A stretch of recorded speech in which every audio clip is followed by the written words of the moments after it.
नमस्कार, astro science में आपका बहुत बहुत स्वागत है। मैं हूं आपके साथ कीर्ति अरोड़ा और मेरे साथ हैं एस्ट्रो साइंटिस्ट गुरुदेव G D Vashishtha ji. Sir, आपका बहुत बहुत स्वागत है। दाता खुशियां दे, माता रानी सदा सुखी रखे।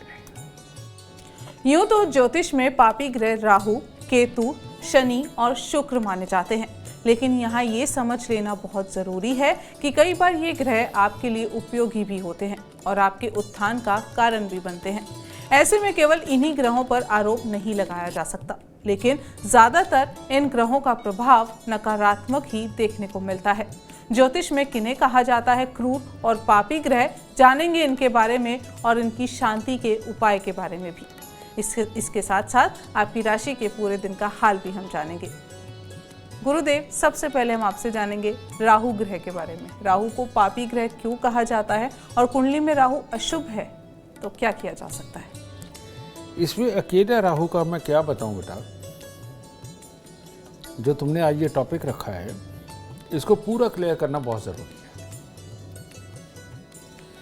सूर्य हमारा पूरा शरीर है,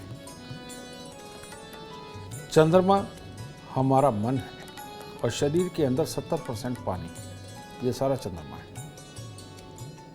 मंगल हमारे शरीर का खून, ठीक है, red cells, basic red cell होती है, वहां से फिर व्हाइट सेल को जन्म मिलता है।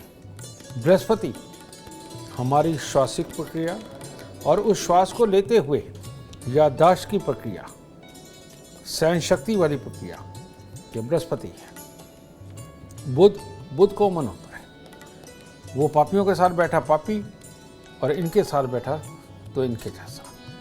अब ये जो चीज़ है ये सिर्फ शरीर को बनाए रखने के लिए काम आता है। 70% पानी नहीं होगा, शरीर बेकार। नसें यानी कि बुध नहीं होंगी, शरीर बेकार। खून नहीं होगा, शरीर बेकार। और ऑक्सीजन नहीं होगी तो मृत। और सूर्य इन सारे कोई चीज़ों को ढक के रखने वाला एक आवरण, एक ढांचा या एक प्याला, ये सूर्य।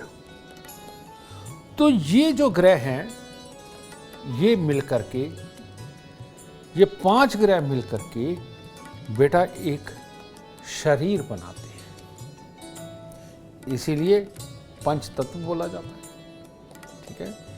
और ये 5 तत्व ही से ही शरीर का निर्माण होता है। लेकिन इनके अंदर विचार, आत्मा और बुद्धि किसी भी तरह की, इसका जो संचालन करते हैं वो कौन है? रेड सेल से उत्पन्न हुए व्हाइट सेल्स जो इंसान की जवानी को बरकरार रखते हैं, इम्यूनिटी को बरकरार रखते हैं, जो इंसान के अंदर तमन्नाओं को जन्म देते हैं और शौक को जन्म देते हैं और उनको पूरा करने की ताकत देते हैं, यानी कि शुक्र। क्योंकि ये सारी तमन्नाएं रात्रि के वक्त में पूरी की जाती है, दुनिया के सामने नहीं की जाती, इसको पापी का दर्जा दे दिया। शनि जो हमारे जोड़ों को मजबूत रखता हुआ हमें डिप्लोमेटिकपन देता है, सहन शक्ति देता है, कहां से क्या फायदा हो सकता है, ज्यादा से ज्यादा ज्ञान अर्जित करके उसको अनुसार उसको इस्तेमाल करने की जो ताकत देता है वो शनि है। इसलिए इसको पापी ग्रह बोलती है। राहु और केतु ये विचार है कि प्लानिंग बनानी कैसे है, एग्जीक्यूट कैसे करनी है, टॉप पे नाम कैसे पहुंचाना है। अब ये चारों हिडन शक्ति है जो नजर नहीं आती, जो शरीर के अंदर होती है। तो पुराने ऋषि मुनियों ने सोचा इनको पापी ग्रह का दर्जा दे दो, क्योंकि लोगों को जब ये दिखाई नहीं देंगी तो इनको पापी बोल देंगे, कोई दिक्कत नहीं। लेकिन ये सारी चीज, श्वास लेना, शरीर के अंदर का पानी, नसें, खून और इनसे मिलकर के पूरा स्ट्रक्चर ये दिखाई देता है, तो इनको शुभ ग्रहों में बदल दिया। तो रियलिटी में अब शुभ ग्रहों ने शरीर तो दे दिया। अगर तमन्नाएं और तमन्नाओं को पूरा करने के लिए कमाना और उस कमाने के लिए चालाकी का इस्तेमाल करना और इस चालाकी के लिए आइडियाज बनाना, दूसरों को इस्तेमाल करने का तरीका सीखना राहु केतु से ना सीखा तो ऐसे में जिंदगी बेकार है।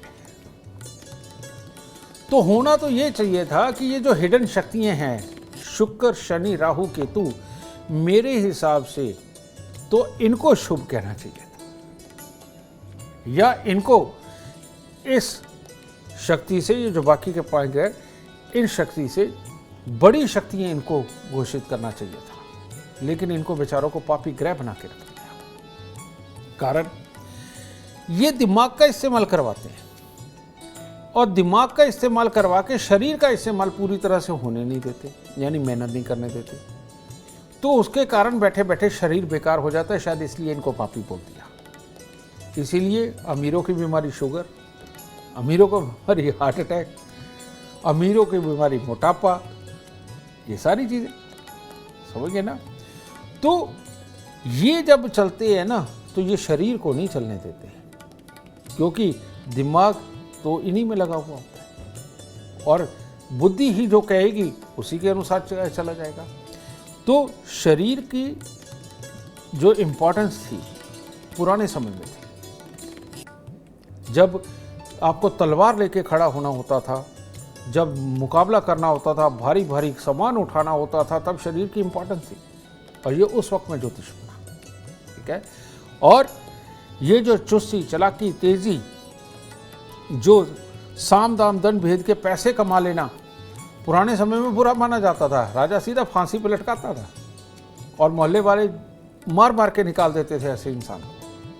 लेकिन आज के ज़माने में तो ये भगवान हैं, शुक्र, शनि, राहु, केतु, और बिना पापी ग्रहों के जन्म कुंडली के अंदर अच्छे हुए कोई इंसान धनवान नहीं बन सकता। और जितने इंसान धनवान है, सक्षम है, समृद्ध है, नामचीन हैं, उन सबके शुक्र, शनि, राहु, केतु, ये पापी ग्रह ही उनके भगवान है। तो इसका मतलब क्या है कि वो लोग पापी है क्या?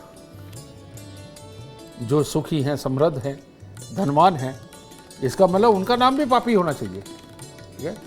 तो समय के साथ थ्योरियां बदलनी बहुत ज़रूरी हैं, ये ख्याल रखें। तो इसीलिए अब इनको हम पापी कहना बंद करेंगे, इनके लिए कोई नए नाम की तलाश करते हैं मिलके, वो ज़्यादा अच्छा रहेगा। नया नाम तलाशेंगे, लेकिन उससे पहले बात करेंगे मेष, वृषभ और मिथुन राशि वालों की। बात करते हैं मेष राशि वालों की। मेष राशि वालों के लिए आज का दिन अति उत्तम है, लेकिन इसके साथ ही चोट खाने का योग भी है, टांग पे चोट खाने का योग भी है, मामा परिवार की तरफ से कोई तकलीफ़ों का योग भी है, और माँ की तरफ से भी किसी प्रकार की कोई तकलीफ़ें हो सकती हैं माँ को। तो कार्य के लिए, ज़मीन खरीदने के लिए, नया काम करने के लिए हर तरह से उत्तम दिन है। तो इस चोट से बचने के लिए आज के दिन 6 केले ये लेकर के मंदिर में दान दें, या किसी गरीब को दान देकर दिन की शुरुआत करेंगे तो दिन अति उत्तम होगा। वृषभ राशि, वृषभ राशि वालों के लिए भी दिन उत्तम है। कार्यों में सफलता है, बड़ी बड़ी प्लानिंग है, कहीं पर भी टूर पे जाना हो, इधर उधर जाना हो, उसके लिए भी उत्तम है। लेकिन किसी प्रकार की स्वास्थ्य को एलर्जी, पिता या बच्चों को किसी न किसी तरह की तकलीफ आना, इस तरह का खराब योग है। ओके, तो इसको ठीक करने के लिए हो सके तो थोड़े से प्याज या लहसुन वगैरह किसी गरीब को दान दे दीजिए, ताकि दिन उत्तम हो जाए, क्योंकि कामयाबी का योग तो है ही। मिथुन राशि, मिथुन राशि वालों के लिए भी आज का दिन काफ़ी उत्तम है। अपने कार्यों के अंदर सफलता पाना, घर परिवार वालों की मदद करना, और दुनिया की भलाई के लिए कोई दान पुण्य करना, इसके लिए, और मन की शांति प्राप्त करना, इसके लिए अति उत्तम दिन है। हाँ, आज सिर्फ पैसे के जमा होने में तकलीफ हो सकती है, घर वालों की तरफ से छोटे छोटे अटपटेपन हो सकते हैं, वरना हर तरह से कामयाबी का दिन है। तो इसीलिए आज पैसे कमाने के बारे में ज़्यादा ना सोच करके मन की शांति और दूसरों को सुख देने के बारे में अगर आज आप सोचेंगे तो अति उत्तम दिन होगा। बस अपने बड़े बुजुर्गों के प्रणाम करें, अपने इष्ट को प्रणाम करें और दिन की शुरुआत करें। गुरुदेव, आपने बताया इन ग्रहों के बारे में, अब मैं इनको पापी ग्रह नहीं बोलूँगी। तो मैं अब आपसे ये जानना चाहूँगी, कुंडली में ऐसे कौन से भाव हैं या ऐसा कौन सा योग है राहु को लेके कि वो आपको शुभ या अशुभ स्थिति के बारे में बता सकता है? बेटा, राहु तो पैदा ही शुभ और अशुभ के लिए है। जैसे मान लीजिए एक कार है, उसको अगर हम धैर्य से चलाएंगे, 60, 70, 80 की स्पीड तक चलाएंगे तो एक्सीडेंट के योग कम है। तो ये 60, 70, 80 की स्पीड पे लगातार चलते रहना ये शुभ राहु है। लेकिन वही जब उसको 100, 120, 130, 40, 50, 60 की स्पीड पे चलाते हैं, इसे अशुभ राहु बोलते हैं। तो शुभ और अशुभ का निर्धारण क्या है? जो आदमी सोच समझ के धैर्य के साथ डिसीजन लेके स्टेप बाय स्टेप बढ़ता चला जाता है, प्लानिंग को सक्सेस करता चला जाता है, उसका राहु शुभ है। और जो रोज नए पंगे लेकर ये भी कर लो, वो भी कर लो, ऐसे भी कर दो, वैसे भी कर दो, कर करके नुकसान ही नुकसान करके रोज अपने फायदे को भी घाटे में कन्वर्ट करता चला जा रहा है, उसका राहु अशुभ है। तो यानी कि विचारों का हर वक्त बनना और रोज नई कोशिश करना, ये खराब राहु है। और धैर्य से संभल के पैसा खर्च करके, पैसा लगा करके पैसा कमाते चले जाना, ये शुभ राहु है। तो जो लोग भी अपनी बुद्धि को काबू नहीं रख पाते, कहते हैं हम बहुत मेहनत करते हैं और दिन रात काम में लगे रहते हैं, उसके बावजूद नुकसान होता है, इन लोगों को माँ सरस्वती का पूजन, माँ सरस्वती का पूजन दो तरह से हो सकता है। एक तो है आप हाथी को गन्ने मूलिये खिलाएं और मंदिर में माँ सरस्वती को नीले फूल चढ़ाएं। और दूसरा है आप लोगों को सुबह और शाम अपनी प्लानिंग बनाने की जगह पर गाने सुनने चाहिए। और जितने भी गायक हैं वो माँ सरस्वती की पूजा करते हैं, ठीक है। तो ये जो गाने सुनना है, ये एक तरह का ध्यान लगाने जैसा होता है, अपने आप को कूल करने जैसा होता है। और जब हम गाने सुनते हैं तो और विचार दिमाग से हट जाते हैं, हम अपने भाव में चले जाते हैं, समझ गए। तो ये भी ध्यान लगाने जैसा है।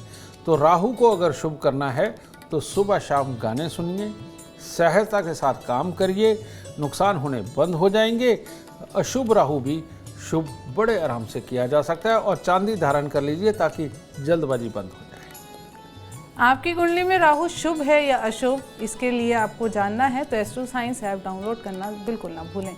चर्चा आगे बढ़ाएंगे और बात करेंगे अब कर्क, सिंह और कन्या राशि वालों की। कर्क राशि। कर्क राशि के लोग अगर आज अपने कड़वेपन की वजह से कुछ ना बिगाड़े और घर वालों को दुखी ना करें और सिर्फ एक परोपकार की भावना लेकर के या एक अच्छे प्लान को सोच करके एग्जीक्यूट करते हैं, तो हर तरह से उत्तम दिन है और हर तरह से कामयाबी भरा दिन होगा। मन में तरह तरह की शंकाएं पालना, ओवर कॉन्फिडेंट होकर के किसी को कोई वादा देना, ये सारा कुछ आपको नुकसान में ले जा सकता है। तो आज के दिन केले, 3 केले किसी गरीब को देकर तब दिन की शुरुआत करें। सोने की चेन या तो गले में धारण करें या पीला रुमाल अपनी जेब में रख करके चलेंगे तो दिन अति उत्तम होगा। सिंह राशि। सिंह राशि के लोग अगर आज किसी तरह की खास प्लानिंग पे काम करना चाहते हैं, कोई नया आइडिया खोजना चाहते हैं, परिवार के अंदर कोई मुसीबत दुख तकलीफ चल रही है, उसके लिए कुछ सोच करके, राय दे करके, कुछ मेहनत करके आगे करते हैं, तो आपको आज यश की प्राप्ति होगी। हर तरह से उत्तम दिन है। लेकिन स्वयं का ख्याल रखना भी साथ में ज़रूरी है। लेकिन आज ज़्यादा पैसे की चाहत रखना वो ठीक नहीं है, उसमें तकलीफ का दिन है। तो अगर वो भी ठीक करना चाहते हैं तो केसर का तिलक नाभि जुबान माथे पर लगाएं और बड़ों के पांव हाथ लगाएं और आशीर्वाद लें, तब हर तरह से दिन उत्तम होगा। बात करते हैं कन्या राशि की। कन्या राशि वालों के लिए आज कुछ खास ही प्रकार का उत्तम लाभ का योग है। अगर आप अपनों से सलाह लेकर, अपने बड़ों से सलाह लेकर, उनके साथ मिलकर के कुछ भी करेंगे तो आपको खास प्रकार के अच्छे वाले लाभ होंगे। लेकिन ओवर कॉन्फिडेंस और अकेले काम करना, ये आपके दिन को खराब कर सकता है। और आज के दिन कमर पाँव के अंदर कोई दर्द होना या स्किन के ऊपर कोई दिक्कत आना, इस तरह का योग भी बना हुआ है। तो ये योग ना हो, इसके लिए 2-3 तरह के फूल और थोड़े से तिल काले सफ़ेद ले ले। ये मंदिर में अर्पित करके अगर दिन की शुरुआत करते हैं तो हर तरह का खतरा टलेगा और सुख समाचारों का योग तो आपकी कुंडली में है ही। गुरुदेव, अब हम केतु ग्रह की बात करेंगे। केतु ग्रह किस स्थिति में हमें शुभ फल देता है और किस स्थिति में अशुभ फल देता है? बहुत सारे कामयाब लोग आपने देखे होंगे, जब उनको मंदिर में बुलाया जाता है तो वो इतनी शिद्दत से पूजा करते हैं कि उनसे बड़ा भक्त नहीं मिलता। परमात्मा के स्वरूप को देख के आंखों में उनके आंसू आ जाते हैं, और जब वो बाहर निकल करके दान करते हैं तो दान लेने वाला भी धन्य हो जाता है और वो कहता, वाह, दान दे तो कोई तुम्हारे दान भी तो तुम्हारे जैसा होना चाहिए, नहीं तो 1-1, 2-2 रुपए देने वाले तो बहुत है। यानी इतनी शुद्ध आत्मा जो परमात्मा से प्यार करती है, गरीब से प्यार करती है, जरूरतमंद से प्यार करती है और उनके मदद भी करती है, ऐसे आदमी का नाम बहुत बड़ा होता है। इसे बोलते हैं शुभ केतु। ठीक है, और यही शुभ केतु वाला जब इसको अपनी तमन्नाएं पूरी करनी होती है, जिसको समाज बुरा बोलता है लेकिन ये अंदर से पैदा होने वाली चीज़ है, वो भी करनी हो, तो वो दुनियादारी, परिवार और रिश्तेदार, इन सब से छुप के तमन्नाएं पूरी की जाती है। वो वहाँ पर भी बहुत अच्छा होता है। वो तमन्नाएं तो पूरी करता है लेकिन कोई पाप नहीं करता। इसका ये नेगेटिव इम्पैक्ट ले लीजिए या पॉजिटिव ले लीजिए। इसीलिए बहुत सारे नामचीन लोगों के बाद में नाम खराब हुए दूसरों के साथ संबंध बनने के चक्कर में, लेकिन उन्होंने बुरा नहीं कर रखा है, इसलिए उनका कुछ बिगड़ा भी नहीं। इसके विपरीत जो हर वक्त दूसरों में कमी निकालता है, दूसरे अच्छा कर रहे हैं या बुरा कर रहे हैं कैडी नजर रखता है, और बाद में जैसे किसी के पास से थोड़ा सा कोई गलत काम करे उसे बदनाम करने के लिए पूरा जोर लगा देता है और खाम खाई में पीछे पड़ा रहता है और सामने वाले की नाक में दम करके रखता है, ये खराब केतु होता है। ये आदमी अपना फर्ज समझता है और ये कहता ये है कि मैं समाज को ठीक रखने के लिए, असूलों को ठीक रखने के लिए, कानून को ठीक रखने के लिए, गरीबों का मसीहा बनने की कोशिश करने के लिए ये ऐसी ऐसी गंदी हरकतें कर देता है, ना जीता है ना जीने देता है। समझ गए? इसको बोलते खराब केतु। और ये जिंदगी में कभी नाम नहीं कमा सकते, ये जिंदगी में कभी ऊपर नहीं उठ सकते, और जिंदगी के अंदर अपने घर वालों की जरूरतें पूरी तरह से पूरी नहीं कर सकते, लेकिन दुख ये सबको दे सकते हैं। इसी को बोलते हैं खराब केतु। इन लोगों के लिए इलाज है, कानों में सोना धारण करके रखें, हर रोज केसर का तिलक नाभि जुबान माथे पर लगाएं, और हर महीने एक काला सफ़ेद कंबल ज़रूर दान देते रहें, वरना स्वयं भी दुखी रहोगे, दूसरों को करते ही रहोगे और कभी बड़ा नाम नहीं कर पाओगे। आपको अपना बड़ा नाम कमाना है तो एस्ट्रो साइंस ऐप डाउनलोड करना बिल्कुल ना भूलें। चर्चा आगे बढ़ाएंगे और बात करेंगे अब तुला, वृश्चिक और धनु राशि वालों की। तुला राशि। तुला राशि के वो लोग जो आज कोई कंपटीशन लड़ना चाहते हैं, कोई नौकरी के लिए अप्लाई करना चाहते हैं, उसके लिए तैयारी करना चाहते हैं, या अपने काम धंधे के बारे में कोई नए आइडिया खोजना चाहते हैं, उनके लिए हर तरह से उत्तम दिन है। बस पॉजिटिव सोच रखें, और आज जो घर के दामाद हों या भांजा हो, दोता हो, इसके साथ बात करें और बाहर कुत्तों को कुछ न कुछ खाने को दे करके दिन की शुरुआत करेंगे तो हर तरह से उत्तम दिन होगा। वृश्चिक राशि। वृश्चिक राशि वालों का आज भाग्य साथ देगा। जो बिगड़े हुए काम भी नज़र आ रहे हैं अचानक बनते हुए नज़र आएंगे। हर तरह से उत्तम हालात घर परिवार के साथ रहेगा और हर तरह से लाभ की प्राप्ति होगी, क्योंकि जब भाग्य ही साथ दे गया तो और क्या बचता है। लेकिन माँ का हिस्सा, प्रॉपर्टी, पैसे का हिस्सा, इसमें थोड़ी सी खराबी का योग है आज के दिन। तो हरी पत्तेदार सब्जियां मंदिर में देंगे तो वो भी उत्तम होगा। धनु राशि। धनु राशि के लोगों के लिए किसी के लिए खट्टा, किसी के लिए मीठा। जो लोग आज दृढ़ निश्चय करके किसी भी खास काम को करने के लिए निकलेंगे, खास तौर पे अपने घर परिवार के लिए, अपनी माँ के लिए, प्रॉपर्टी पैसे के लिए, उन सब के लिए दिन उत्तम है। लेकिन अगर आप खास दृढ़ निश्चय करके लड़ने के लिए निकले, अपनों से शिकायतें करने निकले और बात को क्लियर करने निकले तो दिन खराब है। तो ऐसी अवस्था में मामले कमज़ोर पड़ सकते हैं। तो दूध और शहद मंदिर में दीजिए, आज कुत्तों को कुछ ना कुछ खाने को दीजिए और लड़ाई से बचे, शुभ कामों की तरफ ध्यान दीजिए, दिन अति उत्तम होगा। गुरुदेव, राहु केतु जान लिया, अब शनि ग्रह। शनि ग्रह को न्याय के देवता कहते हैं, तो किन स्थितियों में ये शुभ हैं, किन स्थितियों में ये अशुभ फल देते हैं? हाँ, नेचुरली जब ये न्याय करते हैं तो ये शुभ है, जब ये अन्याय करते हैं लेकिन न्याय की बात करते हैं तब ये अशुभ है। जैसे शनि शुभ की खासियत क्या है? शनि शुभ का इंसान दान करेगा, पुण्य करेगा, परमात्मा का नाम भी लेगा और बिजनेस में, काम में, इंडस्ट्री में, बिल्डिंग लाइन में टॉप पे होगा। और परमात्मा के घर में दान देना हो, भर के यही देते हैं। शनि शुभ वाले ही भर भर के धार्मिक जगहों पे दान देते हैं।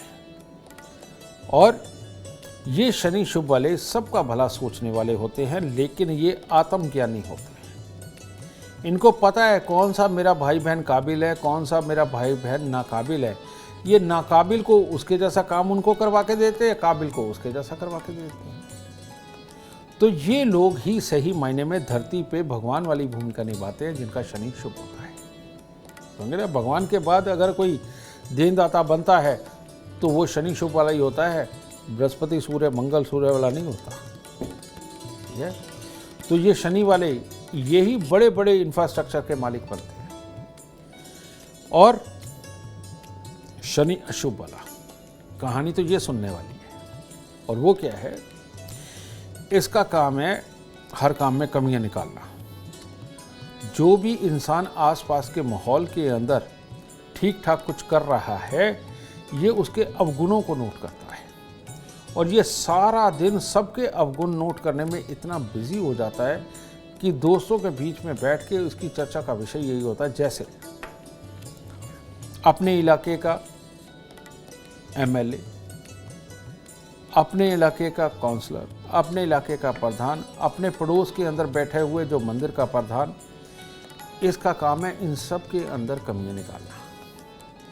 अपना वो रिश्तेदार जो सबकी मदद कर रहा है और जो इनको भी दे रहा है, उसके अंदर कमियां निकालना और जिद में अड़ जाना। और जिद में अड़ करके जो इसने सोचा है वो उसकी कमी है सबको बताना, और जो उसने किया है उसका कभी गुणगान नहीं गाना। यानी कि सही मायने में सेल्फिश वो इंसान जिसका काम सिर्फ कमियां निकालने का हो, सुख देने का बिल्कुल ना हो, कहना मानने का काम तो बिल्कुल ना हो। और जो भी इंसान कहना नहीं मानता घर वालों का या समाज का, उसका शनि खराब होता है। और जो आराम से एक वाजिब बात को बड़े आराम से मान जाता है, उसका शनि अच्छा होता है। तो हमारे यहाँ सपनों के पीछे पागल होकर के भीड़ बनाने वाले जितने लोग हैं, सब शनि खराब हैं। वो दूसरों की बातों में आते हैं, दूर बैठे किसी की एक बात को सच मानते हैं और मामले हो जाते हैं। अब पिछले दिनों के अंदर कोई हीरो बने, वो हीरो जिस वजह से बने वहां उनको टिकने नहीं दिया, वहां से निकाला तो लोगों ने रेटिंग गिरा दी। और ये जो रेटिंग गिराने वाले लोग हैं, ये सब खराब शनि वाले ज्यादातर। इनको रियलिटी के अंदर शुभ शनि में कन्वर्ट होना पड़ेगा। और शुभ शनि में कन्वर्ट होने के लिए करना क्या पड़ेगा? कुछ नहीं, रोज सुबह उठ करके अपने माता पिता के पांव हाथ लगा करके आशीर्वाद देना। दूसरा, जिसके लिए भी नेगेटिव ख्यालात बहुत ज़्यादा दिमाग में बढ़ रहे हैं, उसका नाम लेकर के 4 फूल लीजिए और जिस भी आप परमात्मा को मानते हैं उसको अर्पित करके कहिए कि ये आदमी गलत कर रहा है, प्रभु अगर ये सच में गलत है तो इसको सजा दो, नहीं तो इसे माफ़ कर देना और ये फूल चढ़ा देना। आपको अपने परमात्मा पे तो विश्वास होना चाहिए, और अपने परमात्मा पे विश्वास करके अगर ये आप काम करने लग गए, और जब आपने परमात्मा को ही ये कहना शुरू कर दिया कि आप जिसे गलत समझ रहे हैं उसको परमात्मा देखे, तो परमात्मा आपकी इस मीठी और अच्छी और प्यारी सोच के कायल होकर के आपको काबिल बना करके जिंदगी के अंदर धन धान्य बख्शने लगेगा, समझ गए, और आपको काबिल बना करके आपका नाम बड़ा करेगा। क्योंकि जब हम दूसरों का भला मांगते हैं और आपके पास से कोई गलत काम ना हो जाए इसके लिए परमात्मा के ऊपर छोड़ के चलते हैं, परमात्मा जब यही भाव आपकी तरफ से अपनाते हैं तो तब वो आपको एक अच्छा इंसान मान के आपको भर भर के देने का काम करते हैं। इसीलिए आपको परमात्मा के दरबार पे ज़रूर जाना चाहिए। बहुत खूब। अब चर्चा को आगे बढ़ाते हैं और बात करते हैं मकर, कुंभ और मीन राशि वालों की। मकर राशि वाले वो बच्चे जो विदेश जाना चाहते हैं, लिखाई पढ़ाई के लिए कोशिश करना चाहते हैं, रिश्ता तय करने के लिए कुछ ना कुछ देखा दिखाई करना चाहते हैं, या विदेश में ही शादी करने के लिए जीवन साथी ढूंढना चाहते हैं, उनके लिए दिन बहुत उत्तम है। तो इसीलिए आज का दिन आपका अति शुभ हो, इसके लिए केसर का तिलक नाभि जुबान माथे पर लगाएं और पीले रंग का रुमाल जेब में रखें, दिन और शुभ होगा। कुंभ राशि के वो लोग जो तरक्की पाना चाहते हैं, नौकरी के लिए खास तौर पे प्रयास करना चाहते हैं, बॉस को खुश करना चाहते हैं, या अपना काम काज करके अपने संस्थान को दिखा करके तरक्की पाना चाहते हैं, उनके लिए बहुत ही उत्तम दिन है।